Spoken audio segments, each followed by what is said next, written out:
Welcome to Let's Talk Agri-Tech, the podcast by the UK Agri-Tech Centre. I'm Sophia, and today I'm joined by Chris Knight from Agribot and Mike Jones from the UK Agri-Tech Centre. And we're going to talk about the Grassland Management Project, but also discuss how AI satellite data and climate models are really transforming agriculture. So our first guest, Chris, is going to talk to us about his background in AI, his shift to agriculture, highlighting the development of precise farming tools that use radar satellites. So, Chris, thank you for joining me today. Hi, thanks for having me. So first off, I just want to ask you a little bit about your background. Sure. My background is I studied AI back in 2000, been doing it for quite a while. More recently, I've worked in satellites, so building lots of satellite constellations for various governments. But then I decided to really focus in on agriculture, so I studied it for a PhD in using climate models and atmospheric measurements for agricultural yields. I actually started really early. I was writing software when I was about 8 years old. I'm originally from Scotland, so lots of long dark nights up there. So there's a lot of up there extras to do. When I got to university, I studied AI and robotics back in 2000. It was really ahead of the curve, maybe too far ahead for the curve, in all honesty. Then finished and qualified. I went to live in China for a couple of years because why not? And it seemed like an interesting thing to do. After 2 years, I decided I should get back on with life, so I came back and I was applying for jobs. So I got jobs in space and defense. There wasn't a lot of AI jobs back then, so I worked building various satellite constellations for various governments around the world. After that, I started working on insurance software, high frequency trading software. After a while, after moving lots of industries, I decided that I was going to do it at a different rate and focus on a sector. So through the race and runs of it, I settled on agriculture, mainly because it seemed like a good sector where tech could really make a difference and get involved in. But also, everyone likes about impactfulness in life. So what's more impactful than agriculture? So it ticks a lot of boxes for me. So we started building products and tools for agriculture, and I started wondering around how can we improve the yield models, how can we make them more longer range. So I started asking if anyone's using atmospheric as opposed to meteorological. The difference being that we only can forecast rain and weather temperature for the next 2-3 days, but with atmosphere it can take several weeks. We're more accurate at doing that. And when you watch your weather shows, you see the high and low pressures, that's atmosphere. I ended up doing a PhD on using atmospheric variables such as sea level pressure for agricultural yield models. We also have the benefit of the large climate models that we all use to do long-range predictions of what's going to happen to climate change. They're all actually atmospheric, so these models fit quite nicely to long-range understanding of how climate change will impact individual fields. So of course, smash all that together, and that's where we are today. That's what we're doing with pasture flow and Agribot. You are CEO and CTO of Agribot, which is a company where you leverage AI, satellite technology, and big data to tackle agricultural challenges. Can you tell me a little bit about Agribot and your company ethos? So on a larger scale, we do 3 things. We use radar satellites because they're not affected by cloud coverage. Lots of other providers use optical ones. Anyone who's been in the UK realizes that's a bit of an issue.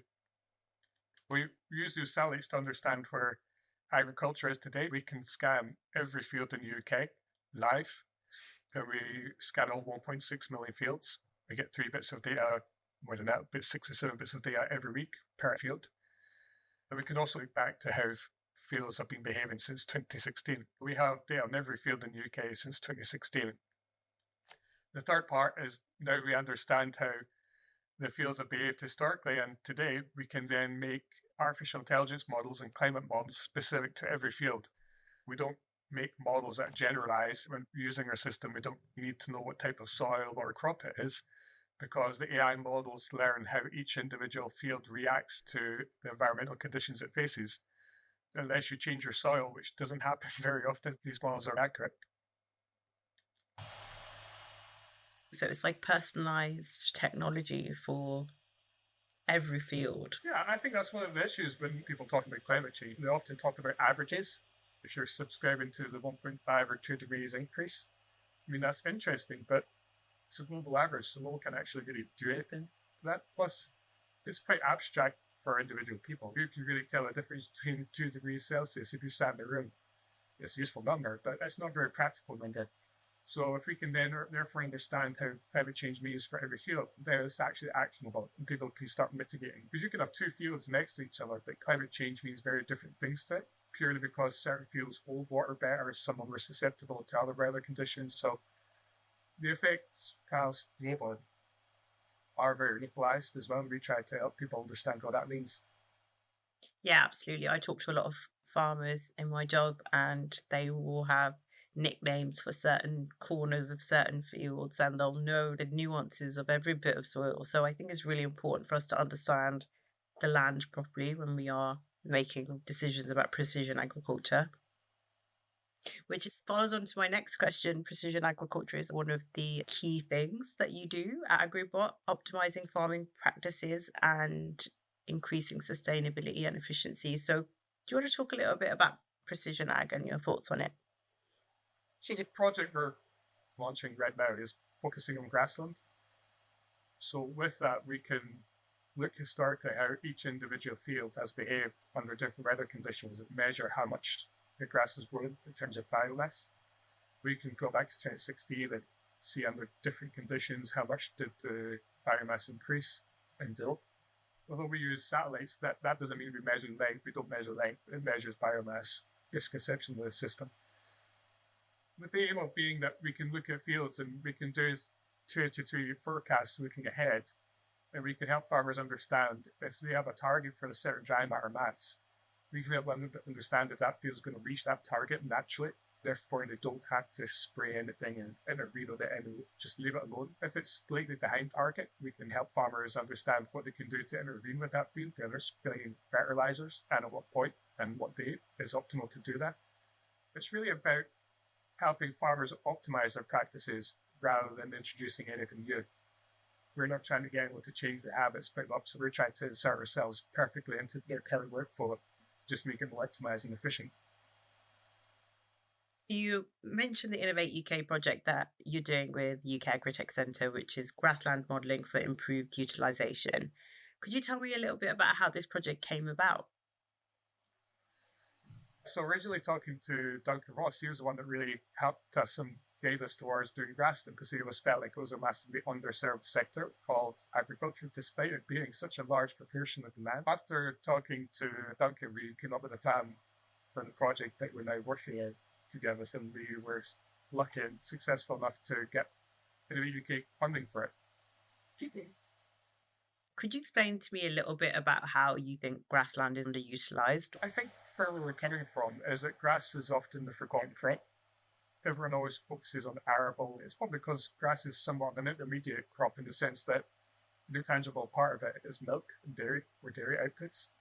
And therefore grass often gets a little bit forgotten about because it's not really a commodity in itself. But once we got that bit of information from Agri-Tech, that was an underserved market. We just went to tech start over mode, and that was the little bit of nugget that we needed, and we really honed in on it from that point.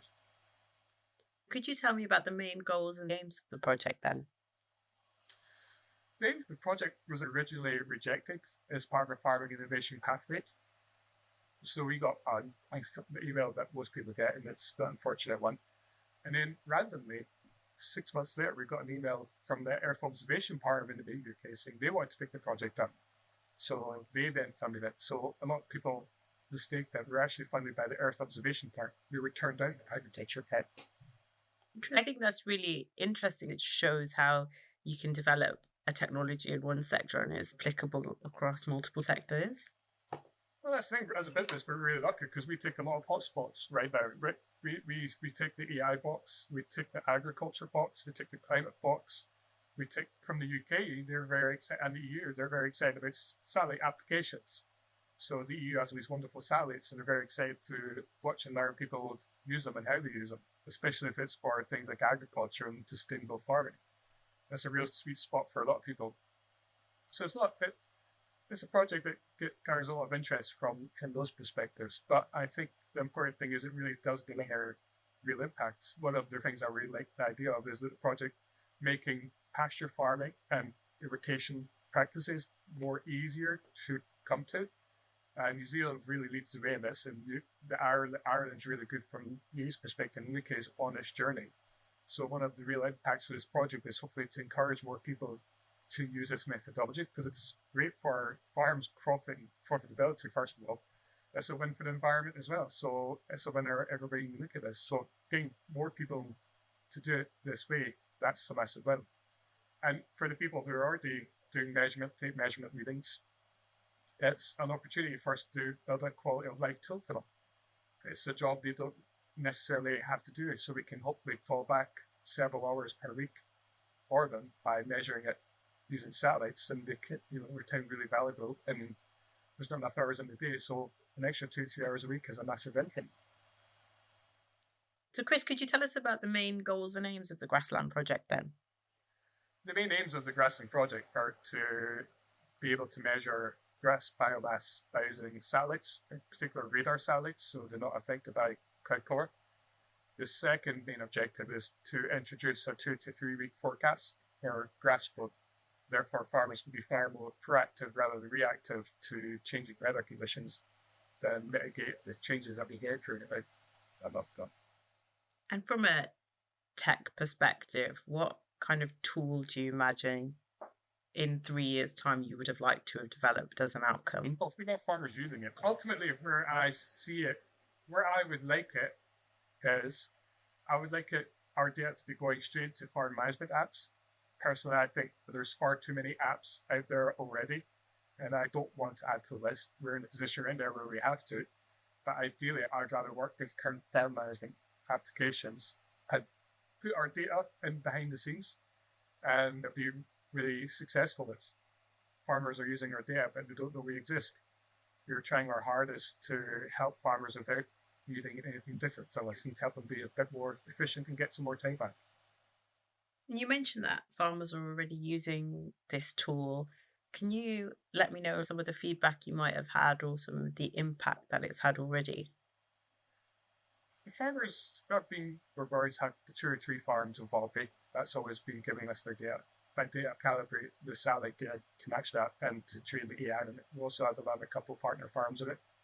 But more recently, because the Innovate project's been winding down, we've been doing our dissemination events. And during those events, we've had lots of farmers get really excited about the project and actually coming up and offering to join our early access programs, which is what we're spending the rest of this year doing, further validating that it works, with the aim of doing a full commercial launch for February next year. So you're working with the Southwest Dairy Development Centre. Could you tell me a little bit about that partnership and what you're doing down there? So down at Southwest Dairy, we've always worked closely with Mike, who goes out and does his weekly walks, which he tells me he loves. Hopefully it's not sending him out in the cold rain to do his measurements. But then in a way, that's the project, is to make that an option for him, so that we can replace the weekly walks. So Emma doesn't have to. If they want to keep doing it, that's completely fine as well. In fact, it will help the AI model become even more accurate. And my feelings are not looking to completely replace it, but if you've got other things to do, you can take a week off from it, and it's fine. We'll pick it up from there. So we've been using all of Mike's measurements over the last year and a half to calibrate and to build the AI model and train it so that the satellites know what they're looking at. The satellite measurement is very different. The satellite doesn't come back with the dry matter mass numbers. The AI turns the measurements that the satellite takes to dry matter mass. So you're quantifying and validating and training your model using that data? Using the measuring things. But we're also having another partner farm, and the farmers that we're onboarding now, it's the same process. But because we're having more farms, we can better validate and make sure it is working and it does what it says in the tin before we do a large commercial rollout.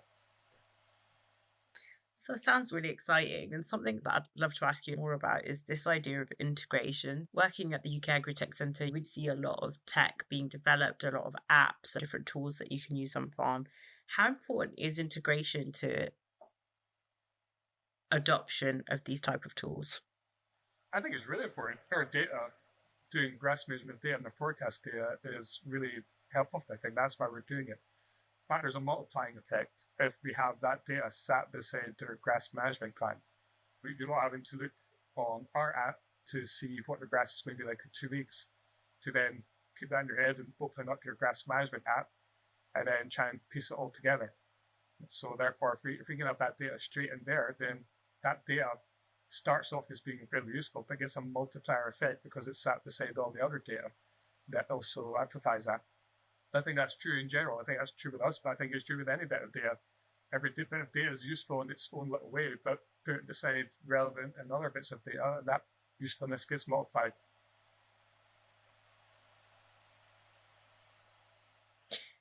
How do you think this project ties in with the UK's net zero goals and some of the big, grand goals that we've got by 2030 and 2050?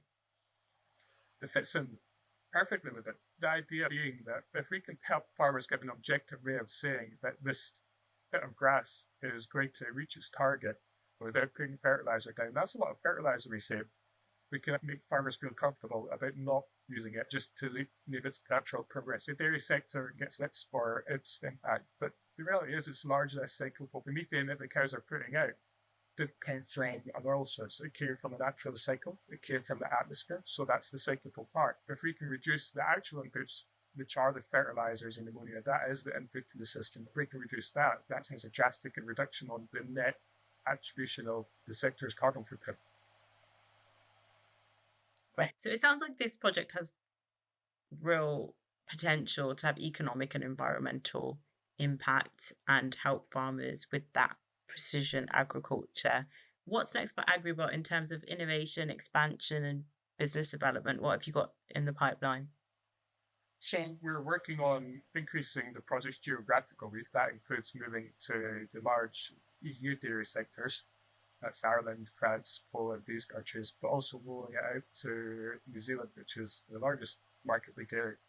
As I mentioned, the company is larger scale, so we also looking at say arable plots. For instance, my PhD was actually looking at rate. The models transfer really easily. So we already have all the data to go wherever we want in the world. So I think the ultimate aim for Agribot is, in the next 3-4 years to not just be tracking every field in the UK, but to track every field in the EU.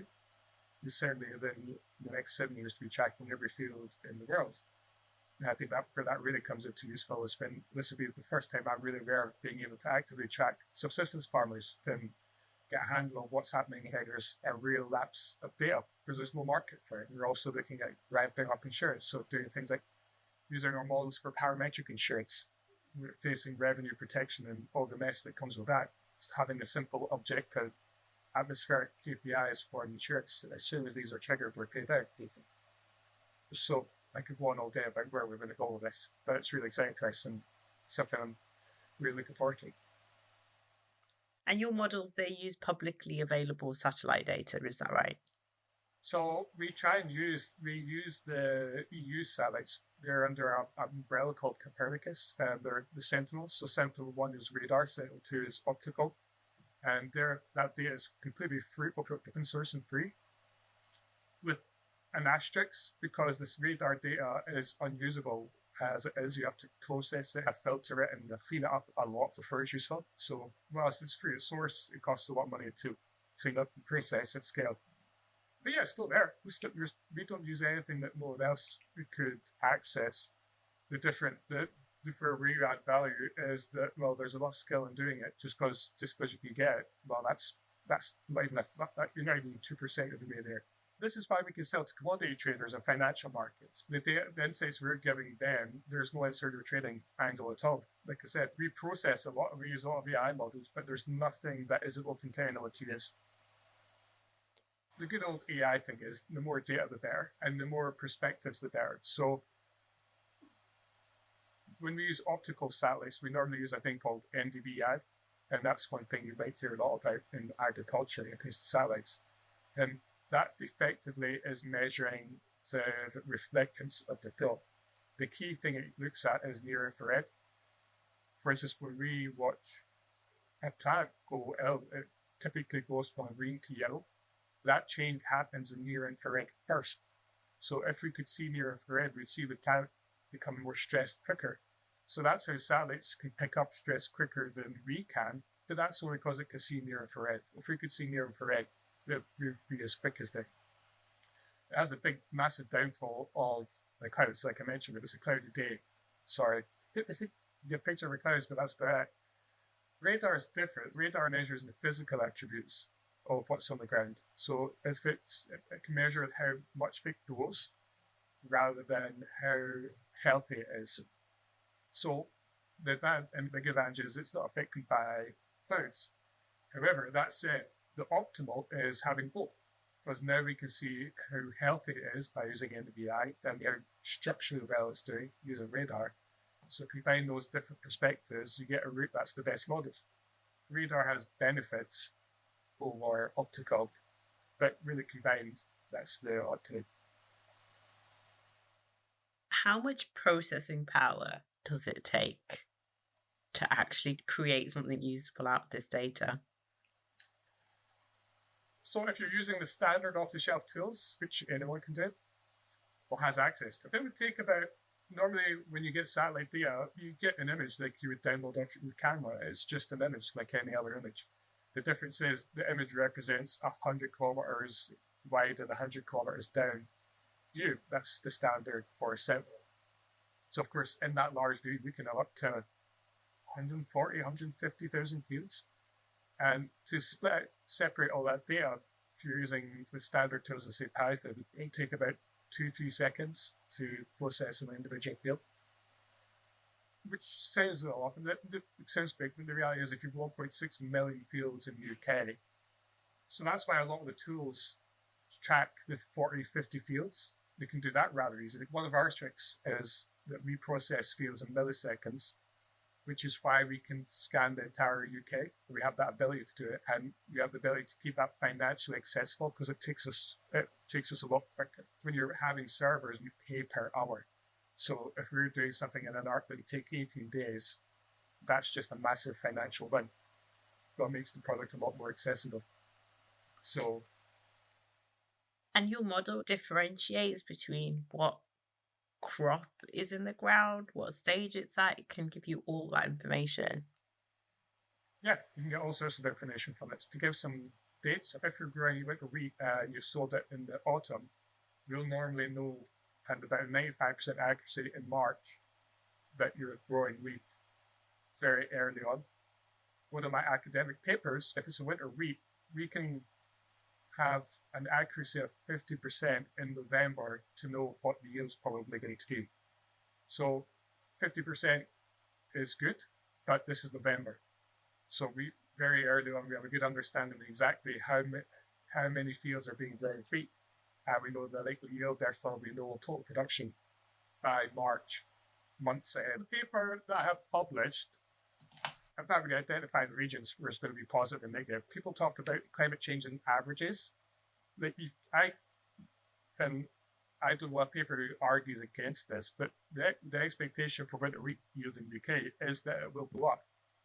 And that's an average. It's not going to go up for farmers in South East. So you can talk about averages all you want, but Scotland, if you're in Scotland, your yield's going to be great. In the southeast, average is going up, but that's the issue with global warming in general. We'll even phrase global warming as an issue because you can see the temperatures going to go up an average 2 degrees.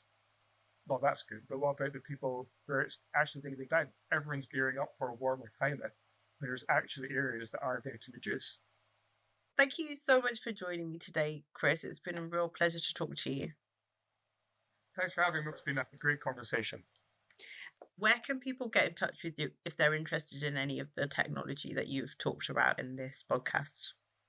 Our main website is agribot.ai, but for the grassland specific, we have a website, pastureflow.com, and at pastureflow.com, you can sign up for our early access program, which means you get free access to the system for the rest of this year if you help us validate our models. Thanks again. No worries. Next up, we have Mike Jones joining us from the Southwest Dairy Development Centre down in Somerset, and he's going to talk to us all about his lovely herd of cows and his involvement in the Grassland Management Project. Hi, Mike. Thanks for joining me today. Hi, Sophia. So, our colleagues at the UK Agri-Tech Centre. Yes, I manage the Southwest Dairy Development Centre for UK Agri-Tech Centre. My official job title is Dairy Technical Manager, and I oversee and look after all the projects that we have going on at the Southwest Dairy Development Centre, a lot of which are funded by Innovate UK.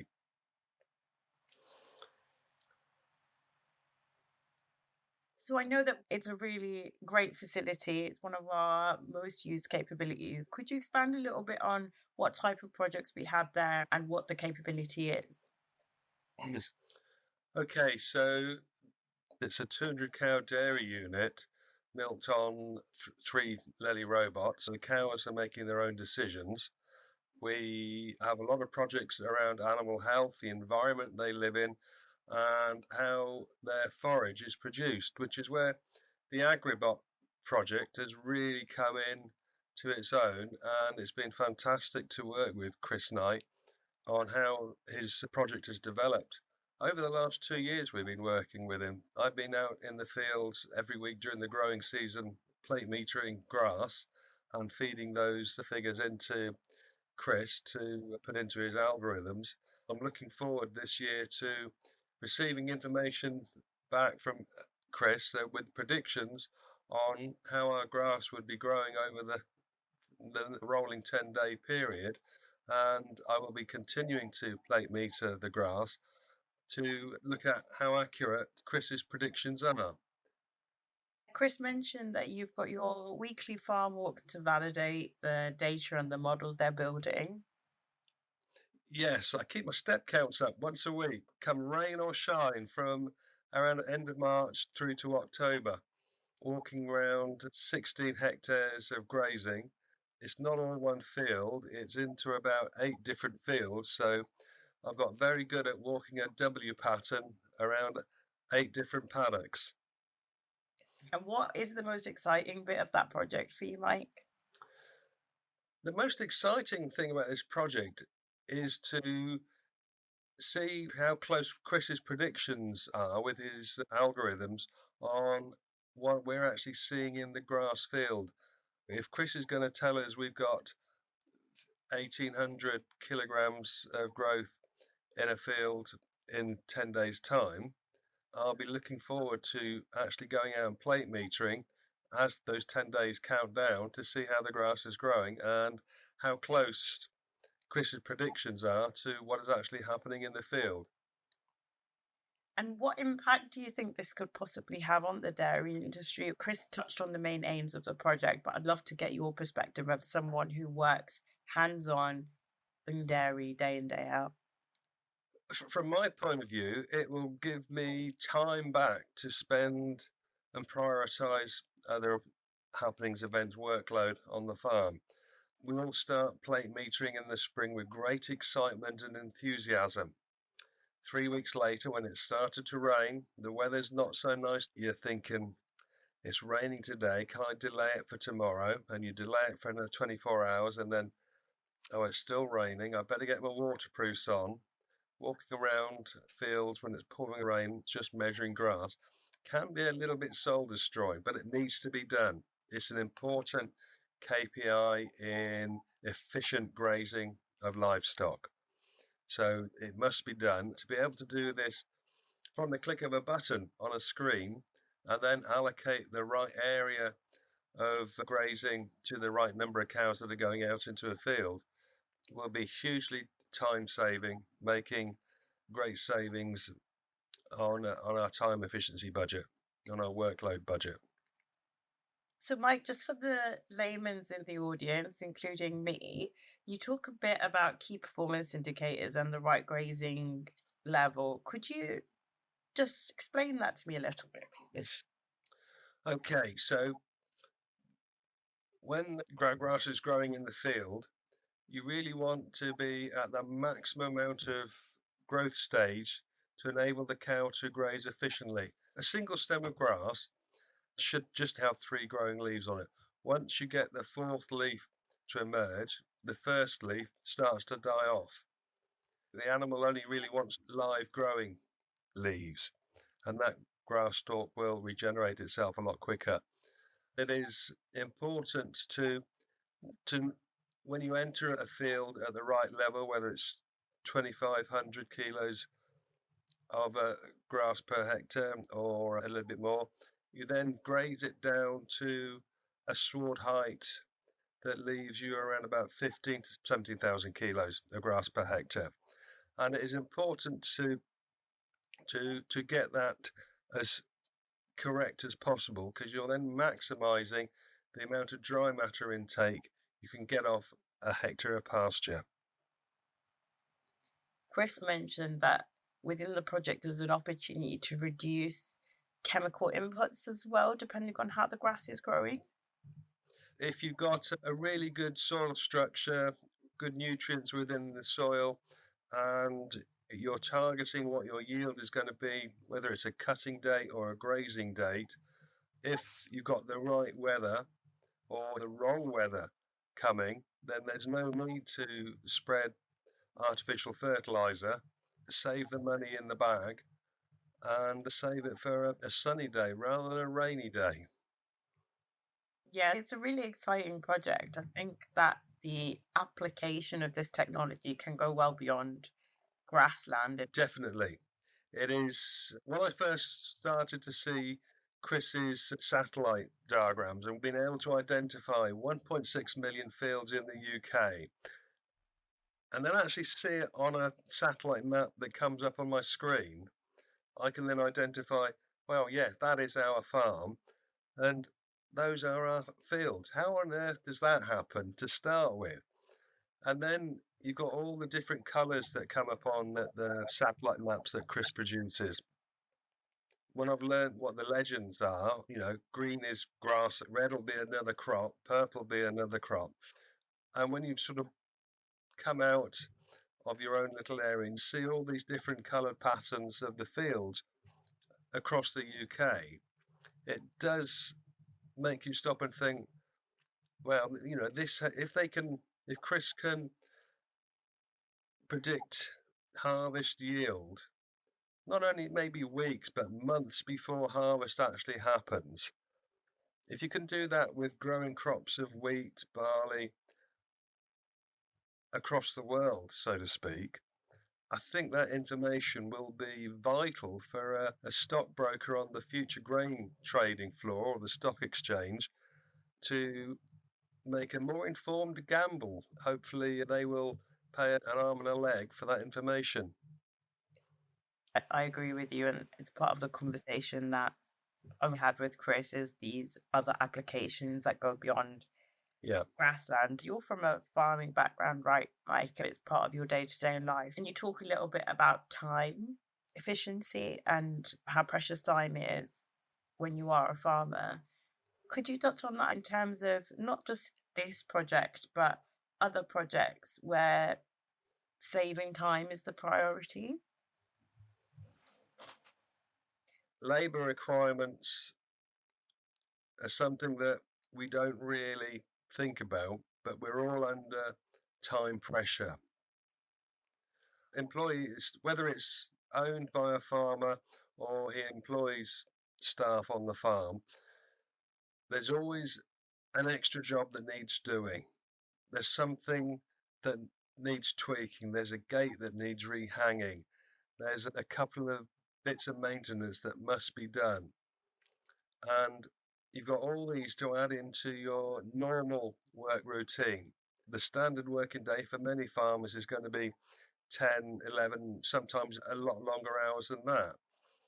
If there is technology that can be used to save some of that time budget so that it allows you to prioritize where you can best utilize your own time or staff time to enhance your business, then it's a great step forwards. Absolutely. I think that's one of the nicest things about this project. Your step count might go down, Mike, but you'll be able to make them up in other places on the farm, no doubt. Well, that's it. It would allow me more time to actually walk among my cows. and actually be hands-on, directly stood next to a cow, looking at her, observing her, rather than walking around in a field or looking out the window thinking, that's a hell of a black sky coming along there. What do I do now? So, Mike, could you tell me about the Southwest Dairy Development Centre? So at the Southwest Dairy Development Centre, last year we had over 1,000 visitors through the centre. We have a fantastic meeting room there that is a great distraction for visitors because it's a glass wall that looks directly out onto a lovely contented herd of milking cows. I compare the building to a cruise liner for dairy cows. You know, our cows get the ability to lie on their sun lounges for as much as they like. We've got a very interesting feeding system that feeds the cows fresh food 18, 19 times a day. So the all-day buffet is regularly topped up with the fresh food. And then if they want some cake, they can mosey on down to the robots and get milked at the same time and have a few kilograms of cake to eat. What could be liked more for a cow than to just do as she pleases? There's no one pushing cows around. We're not herding them into a collecting yard. The cows literally make their own decisions.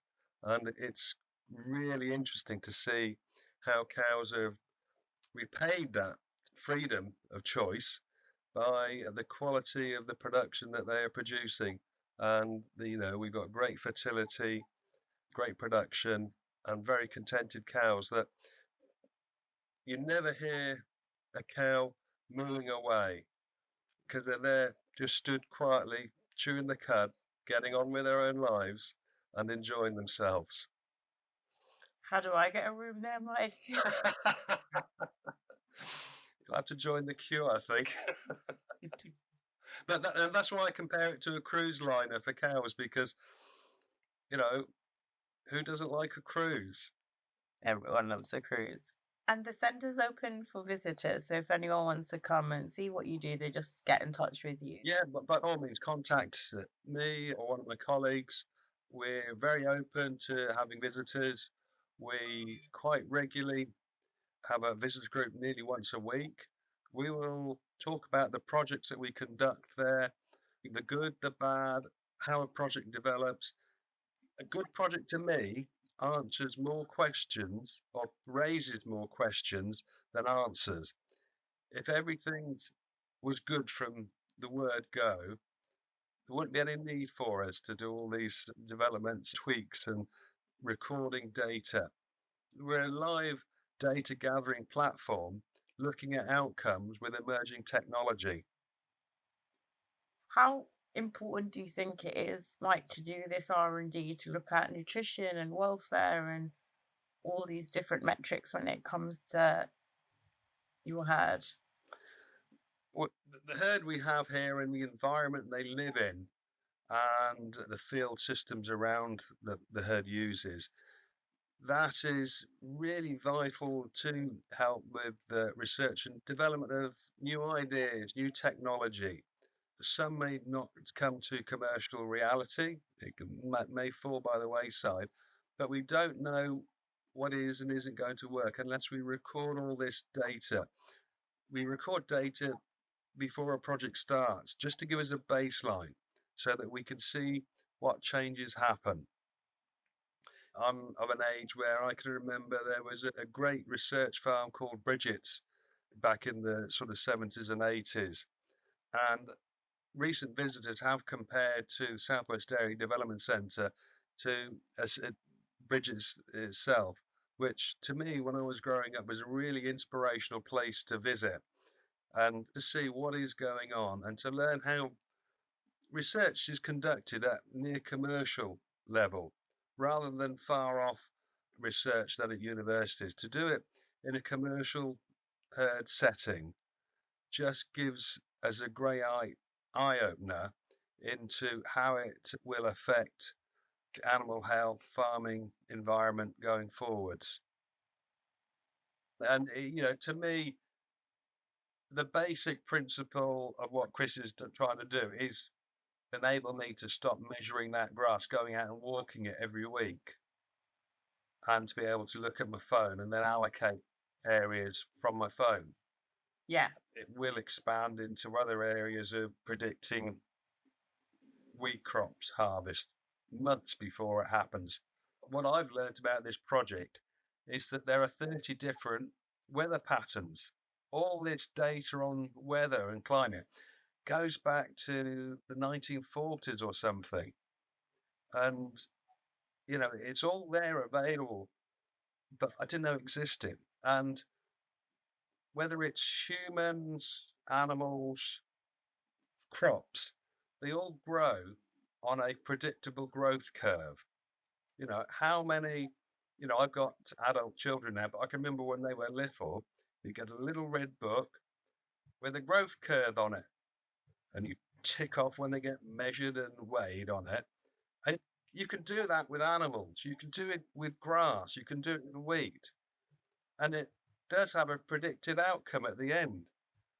Grass is a very predictable crop to grow as long as you know how much sunlight it's going to get, how much rain is going to fall on it, and the temperature. Chris's program will hopefully bring all that together. And this is why I think it's really an exciting project that is coming to fruition. Thank you for chatting to me today, Mike. It's been a real pleasure. Thank you very much, Sophia. So that's it for today's episode. It's clear that the integration of AI, satellite data, and innovative technologies like Agribot are developing is really paving the way for a more sustainable and efficient future in farming. If you're interested in learning more about the technologies discussed, you can visit Agribot's website for latest updates, check out pastureflow.com for early access to their grassland management tool, or head over to the UK Agri-Tech Centre website for more information. And thanks for listening.